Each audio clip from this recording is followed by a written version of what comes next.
여러분 안녕하세요. 대한민국 청소년들의 꿈에 한 발짝 더 가까워지는 시간. 청소년의 멘토 KB 꿈꾸는 대로 시즌 8 학부모와 청소년들이 함께하는 진로 멘토링 시간에 오신 여러분 반갑습니다. 오늘 그 문을 활짝 한번 열어보도록 하겠습니다. 저는 오늘 사회를 맡은 하민우입니다. 이 자리에 참여해주신 청소년 여러분, 오늘 꿈꾸는 대로를 통해서 여러분들의 고민과 이 꿈에 대한 갈등이 좀 해소가 되고 앞으로 여러분들이 나아갈 진로에 대해서 어떤 명확한 방향성이 잡히는 시간이 되길 진심으로 바랄게요. 자, 앞에 인사말은 이렇게 간단히만 하고 우리의 멘토님을 얼른 모셔보도록 할까요?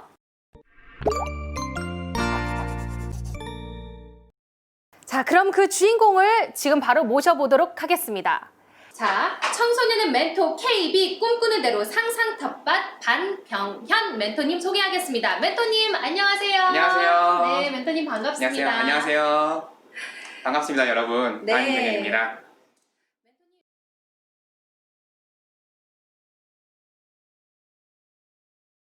멘토님 우선 이 자리에 함께한 청소년들이 중고등학생 친구들이에요. 네. 정말 많은 친구들이 와 있는데요. 멘토님의 간단한 자기소개랑 지금 이 자리에 선 기분이 어떤지도 한 말씀 부탁드릴게요. 네, 먼저 제 기분 먼저 말씀드리는 게 좋을 것 같아요. 우선 이렇게 여러분들 많은 분들 앞에 이렇게 카메라 앞에 나와 있는 게 좀 긴장도 되고 또 제가 가진 경험들이 별거 아닌 보잘것없는 경험들이 또 여러분들의 미래에 조금이나마 도움이 될 수 있는 이런 자리를 만들어 주셔서 또 정말 감사드리고 있습니다. 제가 오늘 비록 부족한 경험이지만 여러분들께 최선을 다해서 좀 나눠드리려고 노력을 할 거고요. 부디 한 분이라도 좋으니까 오늘 제 말씀 듣고 돌아가시는 길에 좀 오늘 유익했다, 내 인생에 좀 도움이 될 것 같다, 이렇게 생각하시는 분이 정말 딱 한 분이라도 계셨으면 좋겠습니다. 네, 그럼 재밌게 들어주시기 바랍니다. 네, 그럼 지금부터 반병현 멘토님의 스마트팜과 파생 직업 잡을 수 있는 기회들 그 강연 시작하겠습니다.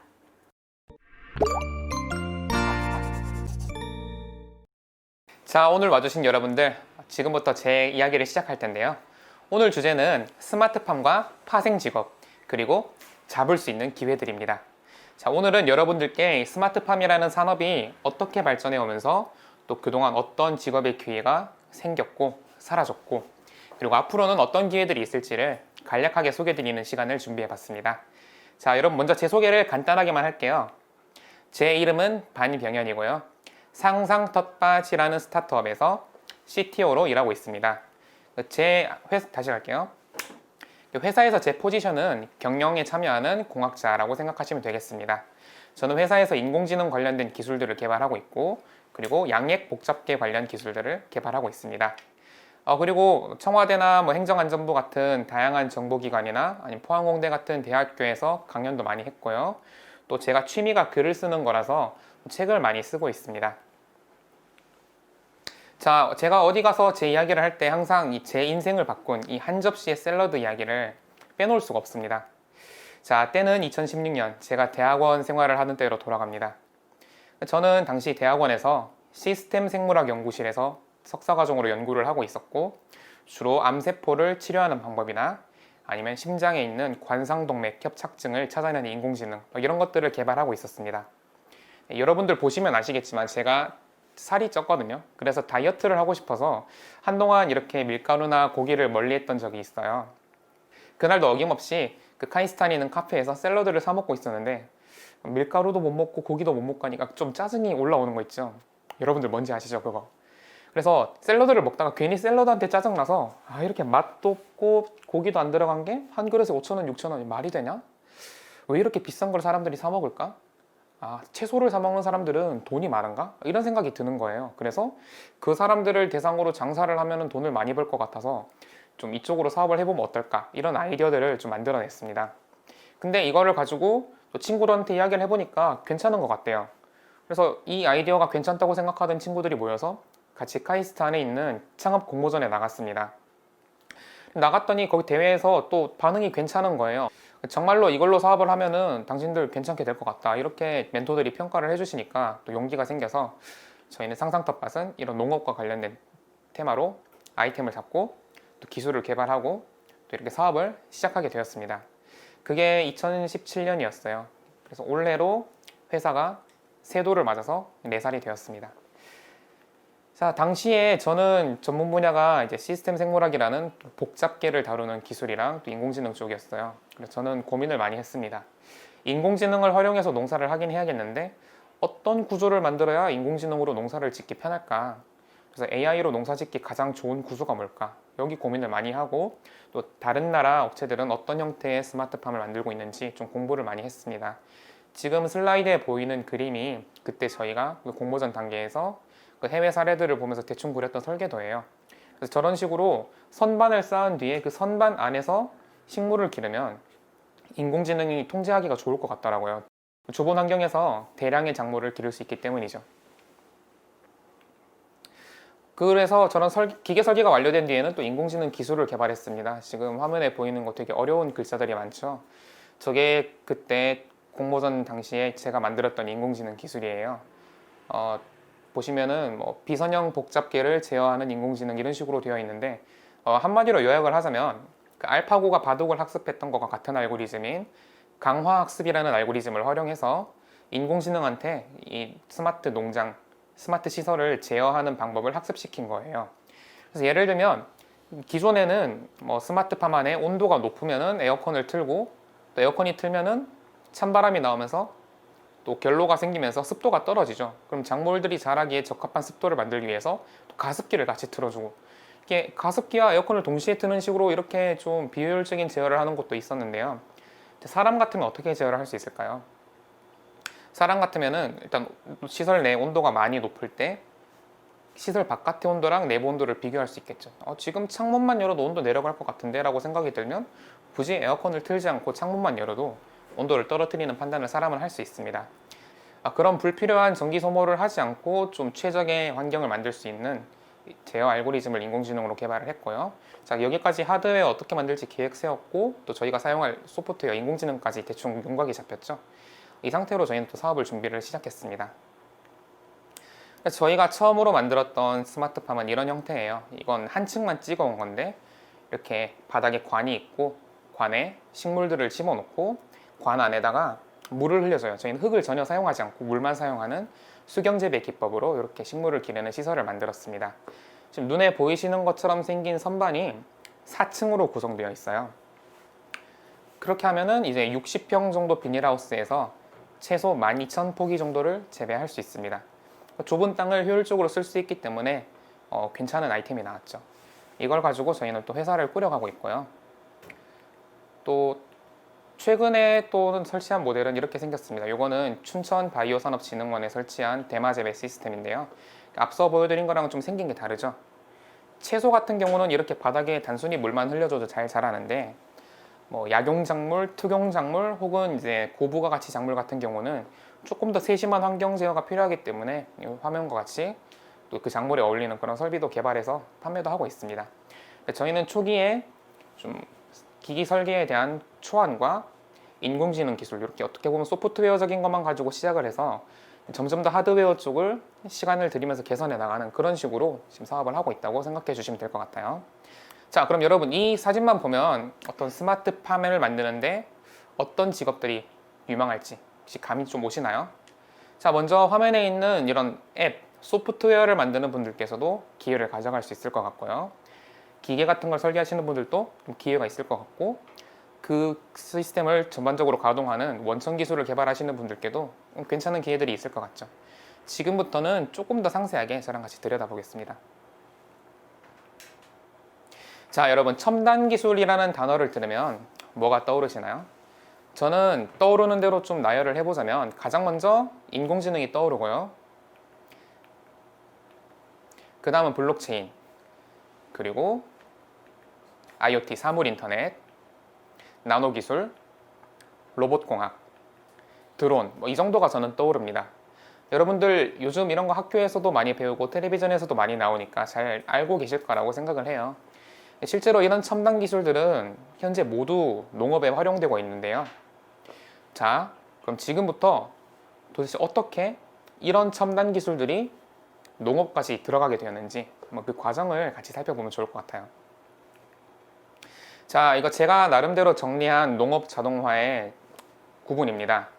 자, 보시면은 농업 자동화 1세대와 2세대의 힘의 자동화와 시간 단축의 자동화가 있죠. 옛날에는 농업 분야에서 자동화를 할 때 몸이 힘든 거, 사람의 힘으로는 시간이 오래 걸리는 거, 이런 것들을 자동화하는 곳에 관심이 많았고요. 시간이 가면 갈수록 그런 기계적인 장치는 발전이 거의 끝나서 최근에는 정보의 자동화, 판단의 자동화나 어떤 지식의 자동화, 이쪽으로 초점이 옮겨가고 있습니다.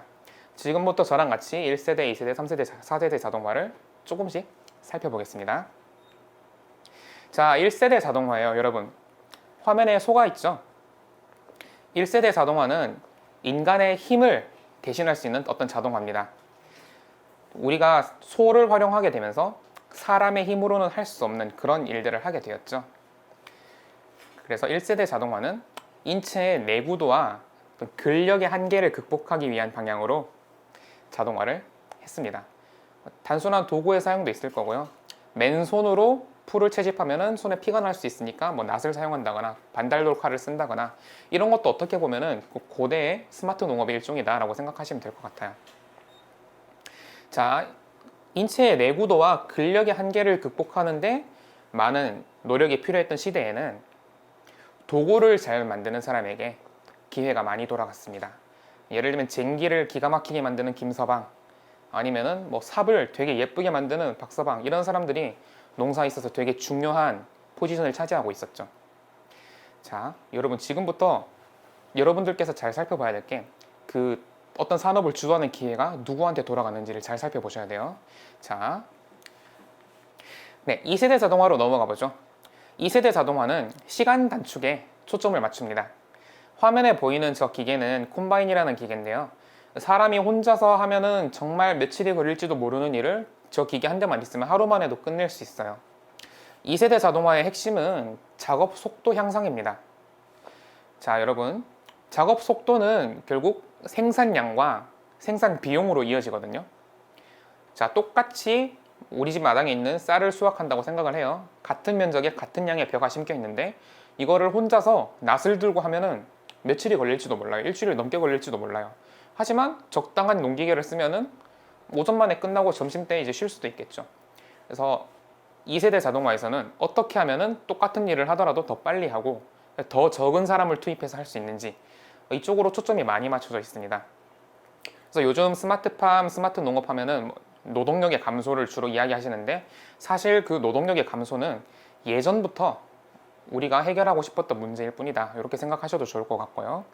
이런 2세대 자동화에서는 기계를 잘 설계하는 사람에게 기회가 돌아갑니다.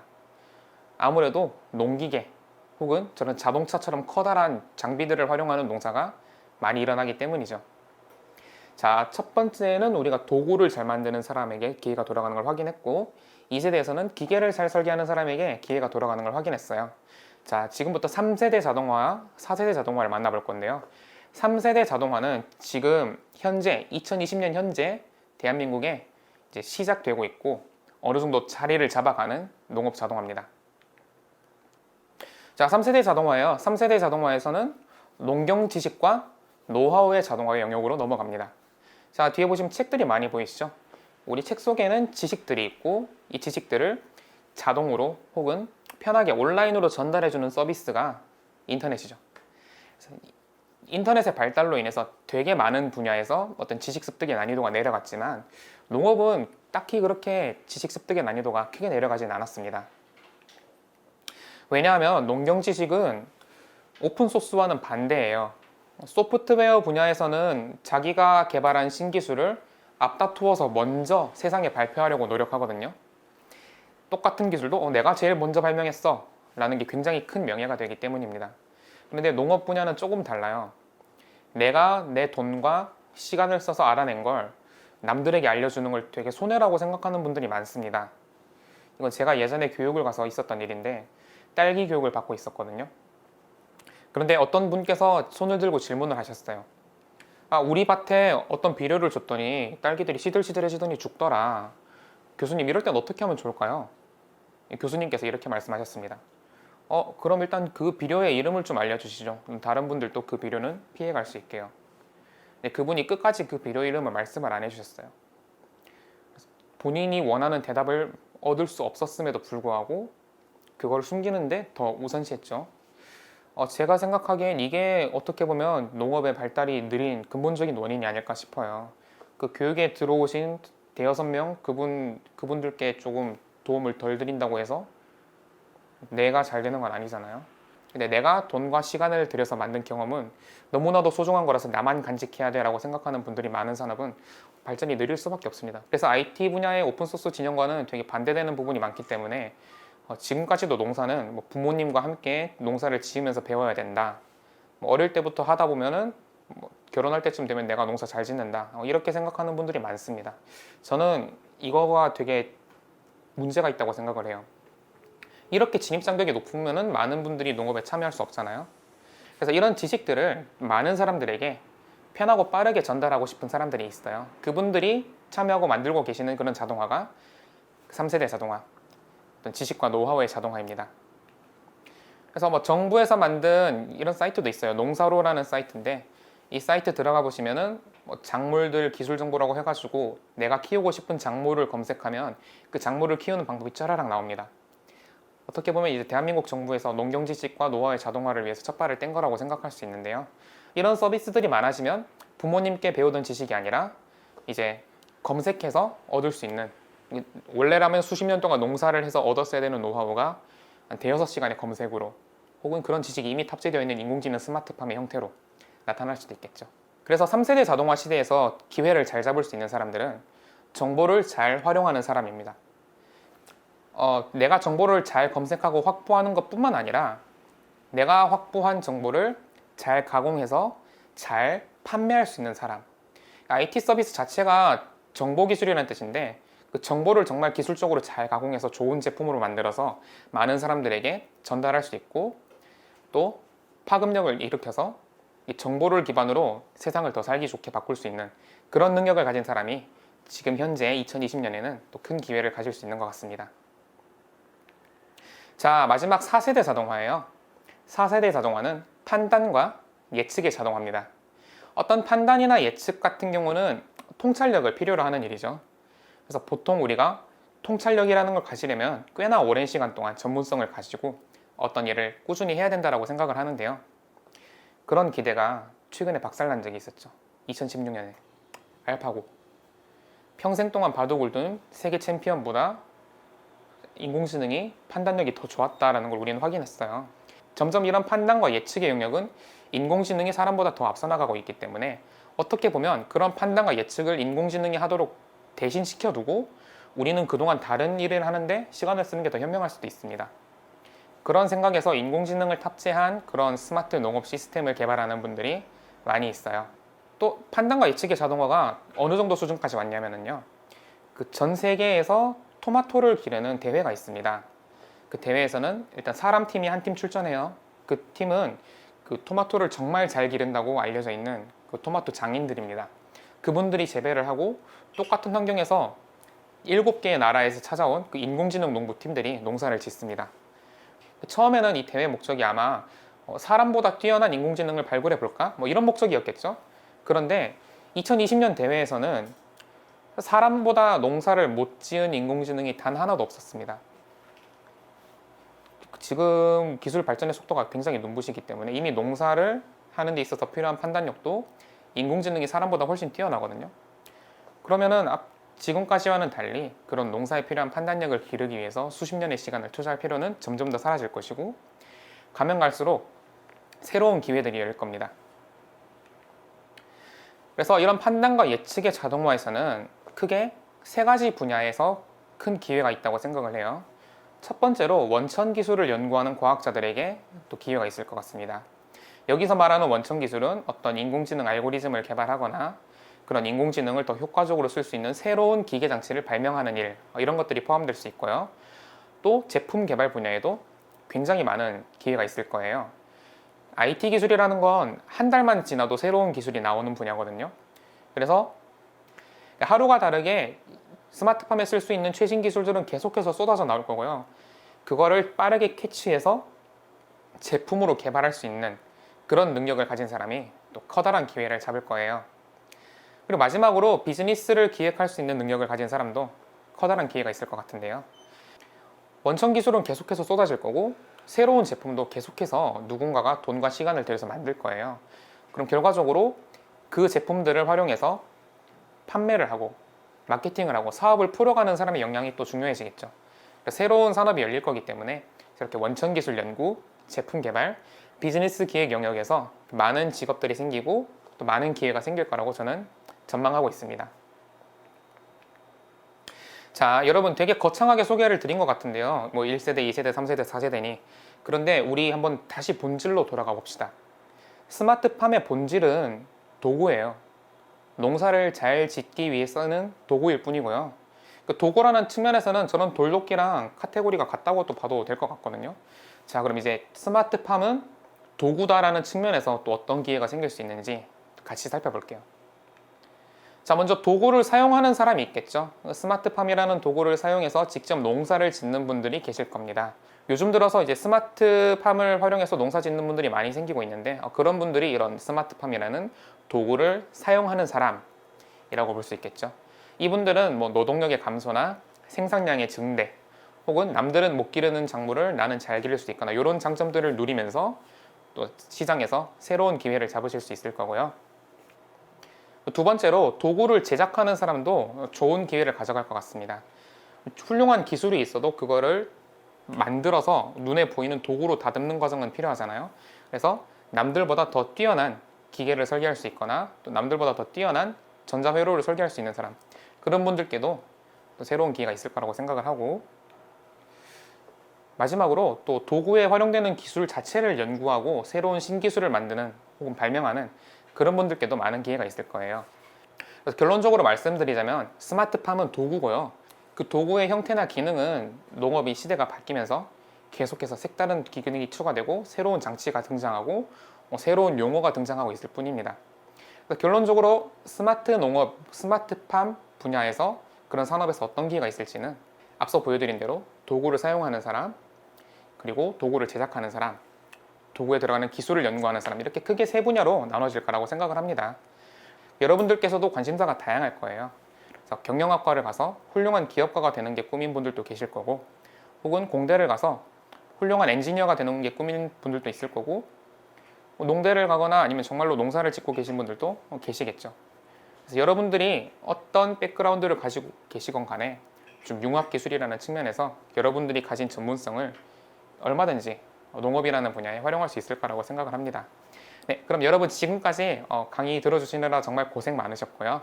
부디 여러분들께서 앞으로 대학교 진학하고 한 명의 전문가로 성장하는 과정에서 내가 아는 거 농업에도 할 수 있겠다, 이런 생각을 가끔 떠올려 주실 수 있을 정도면 저는 오늘 강연 성공했다고 생각해요. 네, 그럼 여러분 강의는 여기서 마무리하도록 하겠습니다. 들어주셔서 감사해요.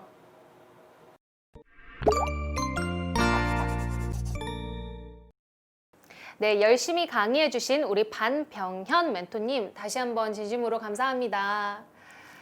네, 멘토님 사실 제가 오늘 멘토님을 뵙기 전에 여러 가지 검색을 해봤어요. 멘토님 정말 유명하시더라고요. 갑자기 네. 부끄러우시는데요. 그래서 멘토님에 대한 질문들도 좀 뽑아봤는데요. 네. 먼저 이 자리에 있는 우리 청소년들이 대부분 중고등학생이에요. 그래서 멘토님의 중고등학교 학창 시절 때는 어땠는지, 제가 생각했을 때 보통 학생은 아니셨을 것 같았는데 네, 멘토님의 학창 시절 때 꿈은 무엇이었는지, 또 지금과 그 꿈이 달라졌다면 이 직업을 선택하게 된 계기는 어떻게 되는지 좀 궁금합니다. 일단 제가 학창 시절에는 꿈이 계속 과학자였어요. 왜 과학자로 정했는지도 기억이 잘 안 나요. 초등학교 때부터 누가 장래희망 물어보면 과학자 되고 싶다 이렇게 대답을 하고 다녔는데 그러다 이제 고등학교에 진학하게 되면서 제가 또 선택의 기로에 섰습니다. 당시에는 문과와 이과 중에 하나를 골라서 진학을 하게 되었어요. 근데 집에서는 제가 문과를 가서 공무원을 하시길 바랬고, 또 저는 이과를 가서 또 과학자를 계속 하고 싶었고, 그때 처음으로 진로를 앞둔 되게 커다란 갈림길에서 큰 고민을 했었고요. 결국 저는 이과로 와서 공부를 계속했습니다. 그런데 학교에서 그냥 공부만 하니까 답답했어요. 여러분들도 좀 공감하시는 분들도 계실 텐데, 학교에서는 어떻게 보면 내가 알고 싶은 것보다는 위에서 가르쳐주고 싶은 걸 공부하는 곳이잖아요. 그래서 저는 학교에서 배우는 내용들이 제 어떤 호기심이나 이런 갈증을 채워주기에 많이 부족했다고 느껴서 또 다른 책들도 찾아보고 외적으로도 공부를 많이 했던 그런 학생인 것 같습니다. 그래서 성적은 괜찮은 학생이었지만 보면 항상 이상한 책을 들고 다니는 그런 학생이기도 했죠. 그래도 어떤 분야에 미쳐있던 학생이었네요. 참 좋은 일이에요, 멘토님. 네. 네, 멘토님처럼 이렇게 머리가 스마트한 친구들도 있지만 이 학생들마다 저마다의 다양한 재능과 탤런트가 있잖아요. 하지만 우리 학생들은 아직 학생이기에 이 학업 성적이라는 것도 관리를 해야 된단 말이죠. 혹시 멘토님의 학업 성적 관리 비법은 있으신가요? 일단 성적이라는 게 상대평가잖아요. 그걸 잘 이해를 하셔야 돼요. 수능이라던가 모의고사라던가 아니면 내신 등급 같은 걸 잘 생각해 보면 1등급은 상위 4%를 뽑는 척도거든요. 그럼 여러분들은 1등급을 맞기 위해서는 전국의 학생 중에 상위 4%만큼의 노력을 하고 있는지 이걸 먼저 따져봐야 돼요. 그래서 예를 들어서 제가 2등급에서 1등급으로 올라가고 싶었다면 저는 그만큼 전국 상위 4% 안에 들 정도의 노력을 했어야 되죠. 그래서 내가 하고 있는 노력의 양이 전국에서 몇 등 정도 되는지, 내가 하는 노력에 비해서 잘 나오고 있는지 잘 성적이 안 나오고 있는지를 먼저 파악을 하셔야 되고요. 내가 정말로 우리나라 상위 4% 안에 들 정도로 노력을 하는데도 성적이 잘 안 나온다. 그럼 이제 공부 방법이 잘못됐을 수 있으니까 방법을 돌아보시는 게 좋을 것 같고, 내가 공부를 전국 4%만큼 많이 하는 것 같진 않은데 성적이 잘 나온다. 그런 분들은 복 받으신 분들입니다. 부럽네요. 네, 여튼 본인이 필요로 하는 노력의 총량과 본인의 목표를 잘 저울질 해보신 다음에 목표를 이루는데 필요한 만큼 혹은 그 이상의 노력을 투자하실 수 있어야 돼요. 그게 제가 생각하는 성적 관리 가장 중요한 비법인 것 같습니다. 비법이라고 얘기하지만 정말 객관적이고 현실적인 얘기네요. 예. 그게 맞는 얘기죠. 네, 멘토님께서 만약에 우리 친구들처럼 이렇게 청소년 시기로 돌아가신다. 그러면 뭘 가장 해보고 싶으세요? 일단 연애를 해보고 싶어요. 제가 첫 연애를 대학교 가서 했는데 학창 시절에는 연애를 한 번도 못 해봤거든요. 이제 여자 손도 잡아본 적도 없고 주변에 연애하는 친구들 보면 마냥 부러워했습니다. 이제 제가 학창 시절로 돌아가서 이제 좀 연애도 해보고 좀 더 놀러 다녀보고 했으면 좋을 것 같아요. 제가 그래도 남들보다는 공부하는 데 시간을 너무 많이 쏟은 편이거든요. 제 나름대로는 학교 밖에서도 이런 것 저런 것들을 해보려고 노력을 했지만 이제 작정하고 학창 시절에 여행을 다니는 분들이나 학창 시절에 유튜브를 시작하시는 분들 이런 분들에 비하면은 그 공부라는 틀 밖에서 경험은 되게 부족한 편이었다고 저는 생각을 하고 있어요.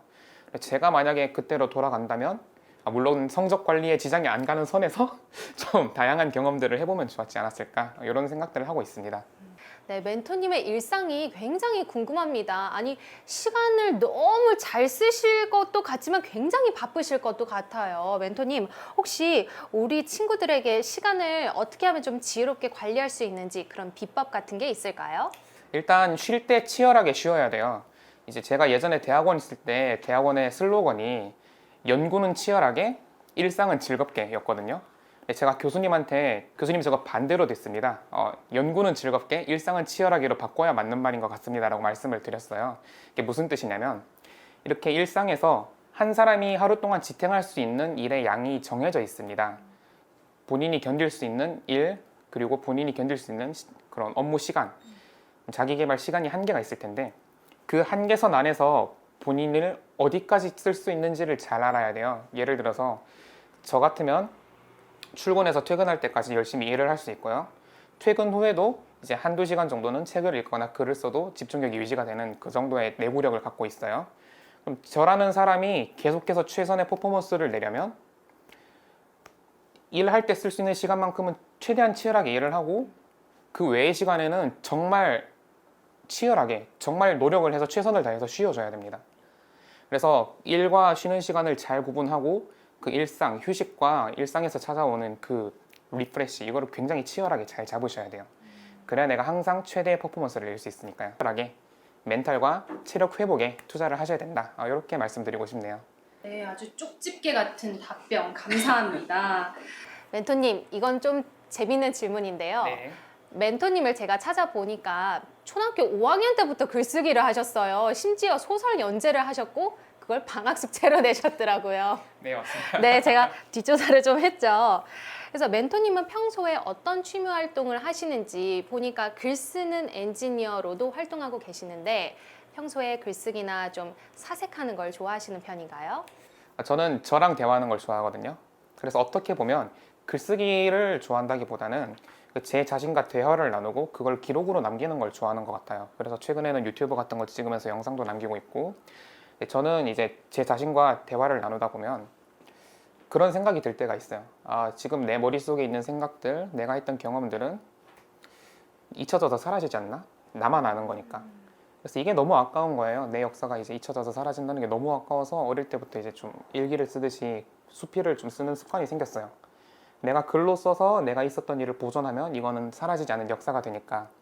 근데 그 습관이 계속 이어지다 보니까 지금까지도 글로써 아니면 가끔 영상으로써 내 일상들, 내 생각들을 계속 기록으로 남기는 습관이 생겼어요. 그래서 지금은 그게 되게 굳건한 취미로 자리를 잡아버렸고, 말씀해 주신 것 같이 이렇게 글을 또 많이 쓰고 있습니다. 사실 멘토님을 떠올리면 대한민국을 바꾼 공익, 코딩하는 공익으로 유명하세요. 네. 네, 이거에 관련된 그런 에피소드 일화를 말씀해 주시겠어요? 제가 대학원을 졸업하자마자 군대에서 영장이 날아왔어요. 당장 입대를 하라고. 근데 이제 공익으로 입대를 하게 되었고, 제가 훈련소에 가서 머리를 빡빡 밀고 4주 동안 훈련을 받고 딱 사회에 나와서 그 노동청에 배치를 받게 되었습니다. 그런데 되게 저는 제 스스로의 가치가 깎여나갔다고 생각을 했어요.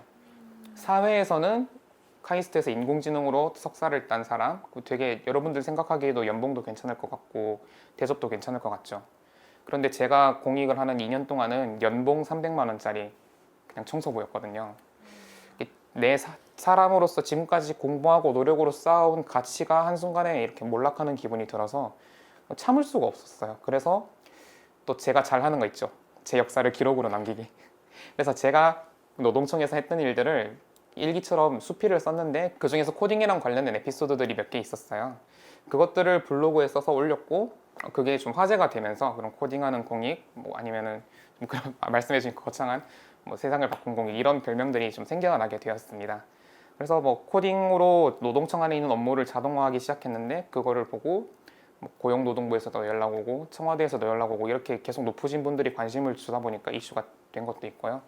하여튼 덕분에 심심하지 않은 그런 군 생활을 하게 되었어요.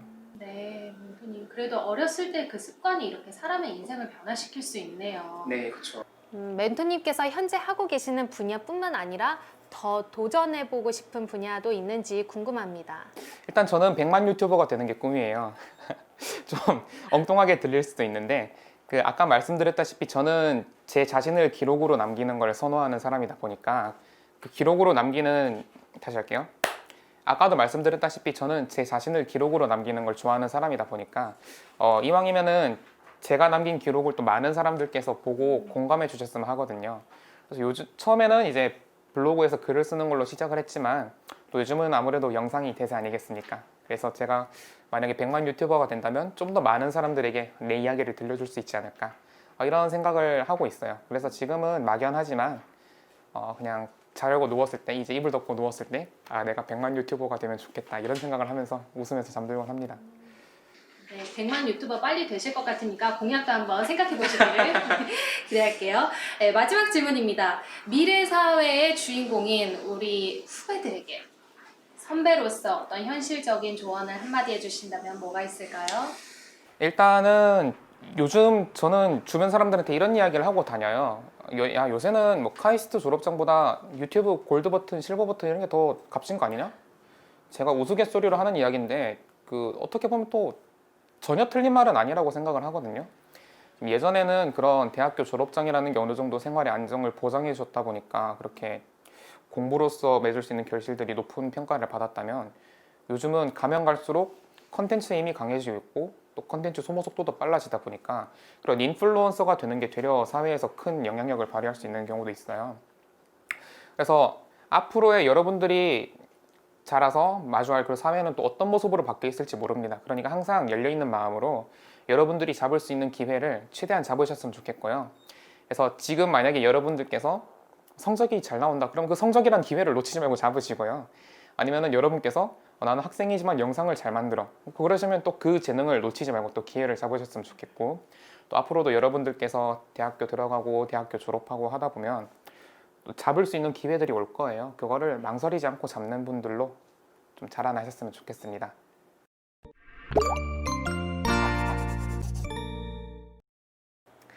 네, 오늘 멘토님의 강연을 듣고 나도 멘토님처럼 저렇게 한번 살아보고 싶다 혹은 저렇게 살아야지 하고 다짐하는 친구들이 많았을 거라고 생각이 됩니다.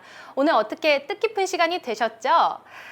네, 앞으로 꿈을 향해 나아갈 우리 청소년들을 위해 멘토님 따뜻한 응원의 한마디 좀 부탁드릴게요. 저는 사람이 어떤 백지로 가득 찬 책이라고 생각을 하는데, 저는 벌써 많은 페이지를 제가 겪었던 경험으로 채워버렸어요. 여러분들은 아직 할 수 있는 일들이 무궁무진하고 또 새하얗게 가능성이 펼쳐지는 페이지들을 많이 갖고 있는 그런 책이잖아요. 그래서 여러분들께서 여러분들이 가질 수 있는 그런 기회들을 소중히 여기시고, 또 여러분들만의 역사를 개척해 나가는 과정에서 좀 힘든 일도 있고 좋은 일도 많겠지만, 부디 여러분들께서 그 과정에서 항상 용기를 잃지 마시고 또 여러분들만의 역사를 남겨보시길 전 또 응원드리겠습니다.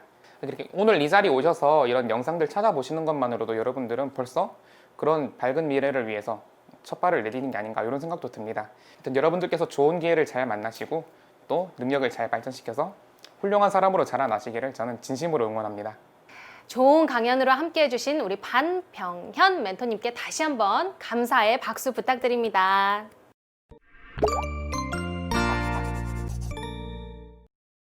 네, 우리 친구들 어떻게 평소에 품고 있었던 고민들, 진로에 관한 고민들이 명쾌하게, 시원하게, 통쾌하게 잘 내려갔는지 궁금합니다. 어떻게 그렇게 되는 시간이 되셨죠? 여러분들에게 이렇게 실용적이고 따뜻한 이야기를 해준 우리 반병현 멘토님과의 시간은 이 시간으로 마무리를 지으려고 합니다.